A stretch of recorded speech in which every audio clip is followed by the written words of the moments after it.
Perfect. আমার যা যা দরকার আপনি সবকিছুই এনে দিয়েছেন। আপনার মতন কাজের লোকেরা আমার জন্য কাজ করা উচিত মিস্টার শিবা। তাহলে এতদিনে কোটি কোটি টাকা রোজগার করে ফেলতে পারতেন। কিন্তু ভেবে দেখুন, সামান্য টাকার জন্য শিবানীর কাছে কাজ করতে হয়। বাড়ির খরচা, রেশন খরচার জন্য ওর টাকার দিকে তাকিয়ে বসে থাকতে হয়। আপনার রেঞ্জ এরকম নয় মিস্টার শিবা। আপনি কিন্তু নিজের যোগ্যতার মূল্য বুঝছেন না। স্যার, আমাদের যোগ্যতা যেমন, আমাদের লাইফস্টাইলটাও সেরকম থাকা উচিত। একটা গল্প বলবো, শুনবেন?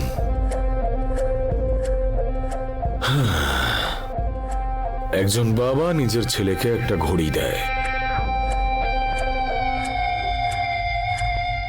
আর বলে সেই ঘড়িটা নাকি তাদের পৈতৃক সম্পত্তি।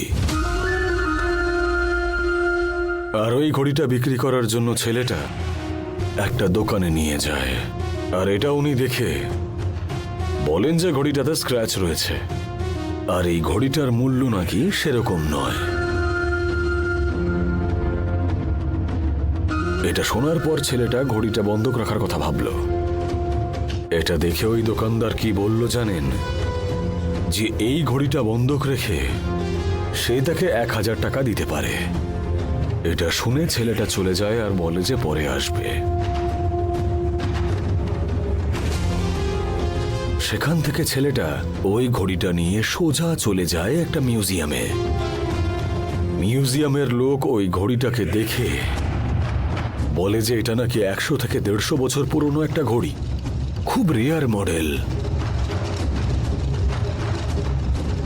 আর বলল সেটার জন্য তারা 35 লাখ দেবে।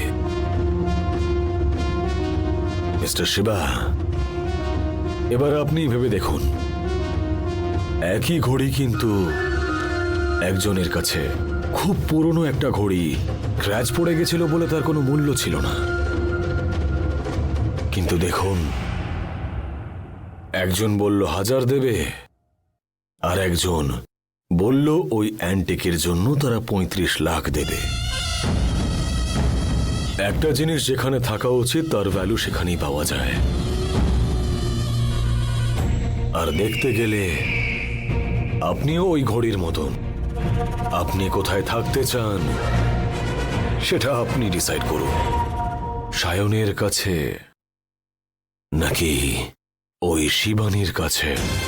স্যার, আপনার কথাগুলো শুনলে আমার নিজের উপরই কনফিডেন্স বাড়ছে। শুনতে খুব ভালো লাগছে স্যার, আমি খুব খুশি হলাম স্যার।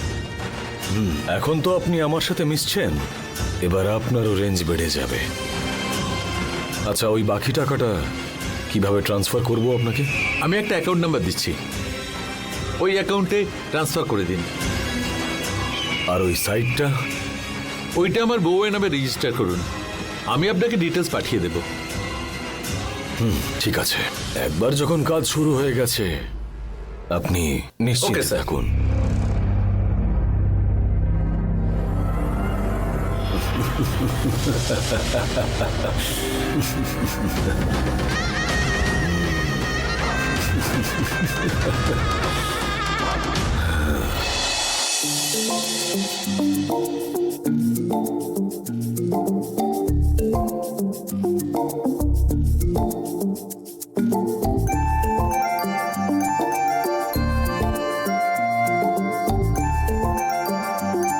মা,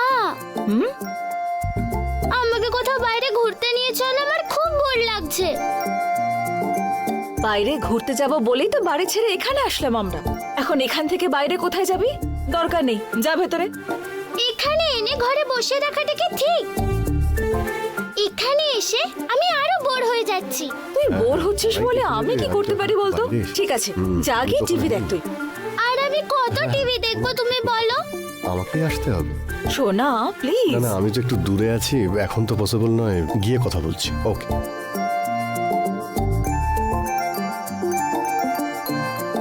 বাবা, তুমি দেখো না, মাকে বললাম যে বাইরে কোথাও একটা ঘুরতে নিয়ে চলো, মা বকলো। মা না বলেছে মানে না, সিম্পল। বাবা প্লিজ বাবা। বলছি যে এখান থেকে 10 কিলোমিটার দূরে একটা ওয়াটারফলস আছে, গেলে হয় না? বেশিক্ষণ লাগবে না। যাও গিয়ে নিয়ে ঘুরে এসো। তুমিও চলো না মা। আমি কোথাও যাব না এখন। তাহলে বরং কালকে আমি বাড়ি নিয়ে চলে চলো। আমি কমলা দিদি রূপান্তির সাথে ভালো ছিলাম। কোনো বাচ্চা যখন তার বাবা মায়ের থেকে অন্য কারোর সঙ্গে বেশি ভালো থাকে, তার মানে বাবা মায়ের থেকে যে সন্তান দূরে চলে যাচ্ছে সেটা কিন্তু তাদের ভেবে দেখা উচিত। এইখানে কাছেই তো, মাত্র 10 কিলোমিটার। অন্তত আমাদের জন্য না হোক, মেয়ের জন্য তো যাওয়া যেতেই পারে, তাই না? রঙ্গদা, রঙ্গদা, রঙ্গদা। হ্যাঁ দিদি, কোথায় ওয়াটারফলস দেখতে যাবে বলছিলে?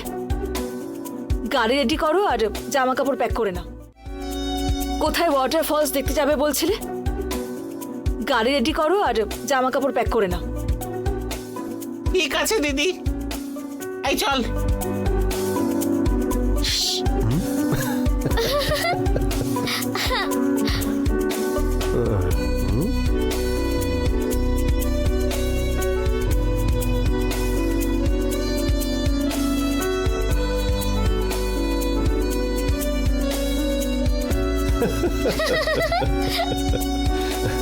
এবার খুশি?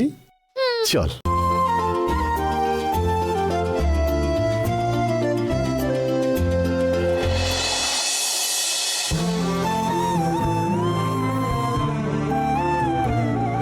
এই রঙ্গা, এগুলো পিছনে দিয়ে দে। হ্যাঁ রাখছি। তোর মা কোথায় রে? মা তো ঘরে চুল আঁচড়াতে গেল। বুঝে গেছি, আর বলতে হবে না।